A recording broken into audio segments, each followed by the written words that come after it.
Good morning. It's Monday morning, June 10th, and I'm going to do the market memo right here behind the office. And this afternoon, I'm going to go look at 20 acres. They told me to bring my four-wheeler, but I'm bringing my Rokon. We'll see how that works out. But I was surprised I was able to fit it in the back of my little Volkswagen pickup. It kind of jags it down. It's kind of heavy. But let's do the market memo here. I just want to show you what's going on. Oh, here in the raspberry patch, it looks like we're going to have a decent crop of raspberries, but maybe a little late. I hope it's a decent crop anyway. So take a look right there. We've got new listings 40, pending listings 37, closed listings 31. Kind of a slow week, actually. Maybe everybody's out kingfishing. I don't know what they're doing something for summer. I guess they decided, hey, summer's here one way or another. And we're going to do it because that's a slow week. 31 closed, and the total on the market 379. I think that's up just a hair from last week. I looked at a couple other sets of numbers too, and this bottom one is to remind me about one of them. There was some articles this last week about a housing crisis in Anchorage. They're talking about, hey, you know, we need more housing. What are we going to do? We're going to get more affordable housing in Anchorage. And some people say we don't need more housing in Anchorage. I don't know. What I do know, though, is that even though we have 379 houses on the market here in the valley, and we think that's low, we think it should be higher. It was closer to 800 back in 2019, before COVID. Now it's only 379. In Anchorage, they only have 231. That's for a population of 350,000 people.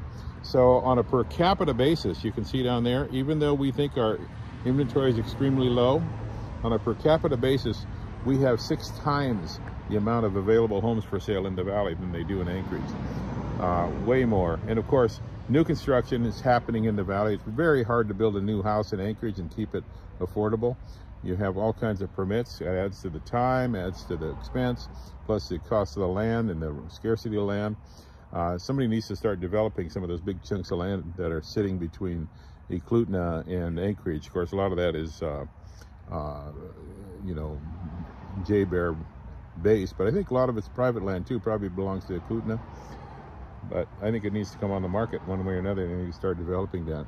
The other thing that I took a look at is the pending houses. What's actually pending, because it shows us where the buyers are right now. And there's about 316 pendings right now. Last year at this time, there were quite a few more pendings than were on the market, and now we're the other way around. There's fewer pendings than are for sale. The houses that are actually under contract are mostly under 500,000. Between 300 and 500,000 is where the buyers are, and the buyers are cringing at the $500,000 mark. There are some that are still selling above 500. Obviously, I have the line graph. You can look at it here, but the market is really between 300 and 500,000. That's where the buyers are right now, and the sellers. That's where they're coming to agreement on. The buyers would like to be lower than that, but of course the sellers are saying, no, I want to get as much as I can. And so where the actual market is happening between 300 and 500,000, and we can home down into finer numbers than that. But that's the gist of it.